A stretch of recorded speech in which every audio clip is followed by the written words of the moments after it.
القناة الفرنسية الأولى: الرد المغربي على ماكرون كان قاسيا ولاذعا.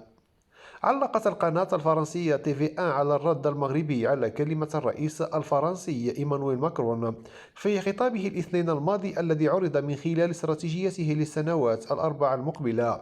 وكان ماكرون قد نفى أن تكون له أي توتر بالعلاقات الدبلوماسية بين الرباط وباريس على خلفية ما يجري داخل البرلمان الأوروبي، مؤكدا أن هناك علاقة صداقة تربطه بالملك محمد السادس.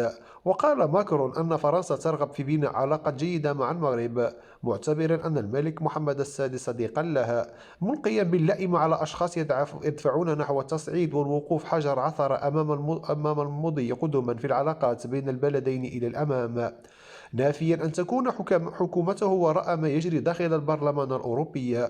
ووصفت القناة الفرنسية TV1 الرد الرسمي المغربي على ماكرون بالقاسي واللاذع، معتبرة أن خرجة الأخير سأهضمها على ما يبدو من طرف الرباط.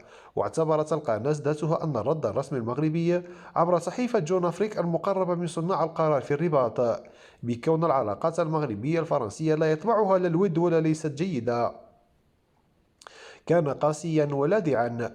وكان مصدر حكومي مغربي مأذون قد أكد أن العلاقات المغربية الفرنسية غير ودية ولا جدية، بخلاف مع ما جاء في كلمة الرئيس الفرنسي بحسب تصريح أدلى به لصحيفة جون أفريكا.